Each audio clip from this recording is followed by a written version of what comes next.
സാജു തുടരുന്നുണ്ട്. സാജു, ഈ 4 പേരുടെ കാര്യത്തിൽ ആദ്യം ഒരു എക്സ്പ്ലോഷൻ ഉണ്ടായി, ഒരു പൊട്ടിത്തെറി ഉണ്ടായതിനു ശേഷമാണ് തീ പടർന്ന് മനസ്സിലാക്കുന്നു. അതിൽ കുറേ പേർക്ക് പരിക്കേറ്റു. 4 പേർക്ക് അത്യാഹിതം സംഭവിച്ചിരിക്കാനുള്ള സാധ്യതയും കാണുന്നുണ്ടോ? ഈ ഘട്ടത്തിൽ അങ്ങനെയൊക്കെ നമുക്ക് ആശങ്കപ്പെടേണ്ട ഒരു ഘട്ടത്തിലേക്ക് എത്തുകയാണ്. കാരണം ഇന്നലെ രാവിലെ 9:30 വാൻഹായിൽ തീപിടുത്തം ആദ്യം ഉണ്ടാകുന്നത്. അതിനുശേഷം ഇതുവരെയുള്ള സമയങ്ങൾ നമ്മൾ പരിശോധിച്ചു കഴിഞ്ഞാൽ രക്ഷാപ്രവർത്തനം ആരംഭിച്ച് ഇത്രയും സമയം പിന്നിടുമ്പോഴും ഈ 4 പേരെ കുറിച്ച് 2 തായ്വാൻ സ്വദേശികളെയും ഒരു ഇന്തോനേഷ്യൻ സ്വദേശിയും ഒരു മ്യാൻമാർ സ്വദേശിയെയും കുറിച്ചുള്ള വിവരങ്ങൾ ഒന്നും തന്നെ ലഭ്യമല്ല എന്നുള്ളതാണ്. ഇവർ കപ്പലിൽ നിന്നും കടലിലേക്ക് ചാടി അപകടത്തിൽപ്പെട്ടതാണോ അതോ കപ്പലിൽ ഉണ്ടായ തീപിടുത്തത്തിൽ ഇവർക്ക് എന്തെങ്കിലും അപകടം സംഭവിച്ചിട്ടുണ്ടോ എന്ന കാര്യത്തിൽ ഒന്നും തന്നെ വ്യക്തമല്ല. ഇപ്പോൾ കപ്പൽ ഏതാണ്ട് കത്തി അമർന്നു തുടങ്ങിയിരിക്കുന്ന ഒരു അവസ്ഥ കൂടി ഉണ്ട് എന്നുകൂടി നമ്മൾ മനസ്സിലാക്കേണ്ടതുണ്ട്. അതിനാൽ തന്നെ ഇവരെക്കുറിച്ചുള്ള യാതൊരു വിധത്തിലുള്ള വിവരങ്ങളും നമുക്ക് ഈ ഘട്ടത്തിൽ ലഭ്യമല്ല. രക്ഷാദൗത്യത്തിൽ പങ്കെടുക്കുന്ന നേവിയും കോസ്റ്റ് ഗാർഡിനും ഒന്നും ഇവരെക്കുറിച്ചുള്ള എന്തെങ്കിലും പുതിയ വിവരങ്ങൾ ഇവരെ കണ്ടെത്താനായോ അല്ലെങ്കിൽ ഇവർക്ക് എന്ത് സംഭവിച്ചു എന്നതടക്കമുള്ള കാര്യത്തിലുള്ള വിവരങ്ങൾ ഇതുവരെയും നൽകാൻ കഴിഞ്ഞിട്ടില്ല എന്നുകൂടി നമ്മൾ ശ്രദ്ധിക്കേണ്ടതാണ്.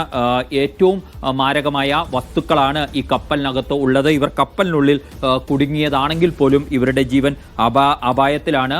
6.1 കാറ്റഗറിയിൽ പെടുന്ന ക്ലോറോനൈൽസ് അടക്കമുള്ള വസ്തുക്കളുണ്ട്. ഈ വസ്തുക്കൾ നമ്മൾ ഗൂഗിളിലും മറ്റും സെർച്ച് ചെയ്യുമ്പോൾ മനസ്സിലാക്കാൻ കഴിയുന്നത് ഇവ ശ്വസിക്കുന്നത് പോലും അപകടകരമാണ് എന്നുള്ളതാണ്.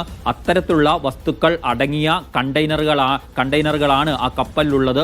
സ്വയം തന്നെ തീപിടിക്കാൻ കഴിയുന്ന, അതായത് വായുവുമായി കലർന്നു കഴിഞ്ഞാൽ തീപിടിക്കാൻ ശേഷിയുള്ള വസ്തുക്കൾ എല്ലാം തന്നെ ഈ കണ്ടെയ്നറിനകത്തുണ്ട്.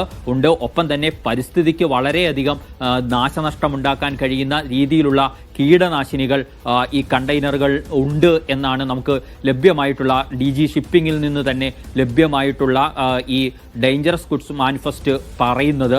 സ്വാഭാവികമായും വലിയ അപകടകരമായ സാഹചര്യം ഇപ്പോൾ ഉണ്ട് എന്നുള്ളത് വസ്തുതയാണ്. ഇതിനകത്തുനിന്ന് എത്ര കണ്ടെയ്നർ ഇപ്പോൾ കടലിൽ പതിച്ചു എന്നതടക്കമുള്ള കാര്യത്തിൽ കൃത്യമായ വിവരങ്ങളുടെ അഭാവമുണ്ട്. ആദ്യം നേവിയും കോസ്റ്റ് ഗാർഡും ഒക്കെ ഇന്നലെ പുറത്തുവിട്ട വിവരങ്ങൾ പ്രകാരം 20 കണ്ടെയ്നറുകൾ എന്നായിരുന്നു. പിന്നീട് സംസ്ഥാനത്തിന്റെ തുറമുഖ മന്ത്രി VN വാസവൻ മാധ്യമങ്ങളെ കാണുമ്പോൾ 50 കണ്ടെയ്നറുകളോളം കടലിൽ പതിച്ചു എന്നതടക്കമുള്ള കാര്യങ്ങൾ ചൂണ്ടിക്കാണിച്ചു. മാത്രമല്ല കപ്പലിൽ പൊട്ടിത്തെറിയും തീപിടുത്തവുമൊക്കെ പല തവണയായി പൊട്ടിത്തെറികൾ ഉണ്ടായ പശ്ചാത്തലത്തിൽ പല രാസവസ്തുക്കളുടെയും കണ്ടെയ്നറുകൾ പൊട്ടിത്തെറിച്ച് ഒരുപക്ഷെ അവ കടലിൽ കലർന്നിരിക്കാനുള്ള സാധ്യതകൾ ഒന്നും നമുക്ക് തള്ളിക്കളയാൻ കഴിയില്ല. അതുകൊണ്ട് തന്നെ ഒരു കുറച്ചുകൂടി ഗൗരവമായ ഒരു ഘട്ടമുണ്ട് എന്ന് നമ്മൾ പറയേണ്ടിയിരിക്കുന്നു. ഏതാണ്ട് 157 കണ്ടെയ്നറുകളിലായിട്ടാണ് ഈ മാരകമായ വസ്തുക്കൾ മാത്രം അതിനകത്ത് ഉള്ളത്. അതിനകത്ത് തീപിടിക്കുന്ന വസ്തുക്കളുണ്ട്, സ്വയം കത്തുന്നവയുണ്ട്, കീടനാശിനികൾ ഉണ്ട്. ഇങ്ങനെ 27,786 കിലോഗ്രാം തൂക്കമുള്ള ഈഥൈൽ ക്ലോറോഫോർമൈറ്റ് മാത്രം അതിനകത്ത് ഉണ്ട്. അത് കടലിൽ കലർന്നാൽ വിഷ അംശമായി മാറും. വിഷ രാസവസ്തുക്കൾ അടക്കമായി അത് മാറാനുള്ള ഇത് കടലിൽ ഉണ്ടാക്കാൻ പോകുന്ന മലിനീകരണത്തിൻ്റെ വ്യാപ്തി വളരെ വലുതായിരിക്കും. ഒപ്പം കപ്പലിൽ 20 കണ്ടെയ്നറുകളിലായിട്ടാണ് കത്തുന്ന രാസവസ്തുക്കൾ ഉള്ളത്.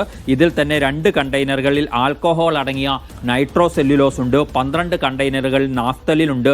അതുപോലെ തന്നെ കത്തുന്ന ദ്രാവകം അടങ്ങിയ ഖരവസ്തുക്കളുണ്ട്. 4 കണ്ടെയ്നറുകളിൽ പാരാഫോർമാൽഡിഹൈഡ് ഉണ്ട്. അതുപോലെ തന്നെ സ്വയം കത്തുന്ന ഓർഗാനോ മെറ്റോലിക് പദാർത്ഥങ്ങളുണ്ട്. വായുമായി സമ്പർക്കമുണ്ടാകുമ്പോൾ സ്വയം കത്തുന്നതാണിവ. കപ്പലിൽ തീയണയ്ക്കാൻ വൈകുന്തോറും ഇത് ഈ അപകട സാഹചര്യങ്ങളെ വർദ്ധിപ്പിക്കും എന്ന വസ്തുതയാണ് നമുക്ക് മനസ്സിലാക്കാൻ കഴിയുന്നത്. ഇത്രയും അപകടകരമായ ഒരു സാഹചര്യം കൂടി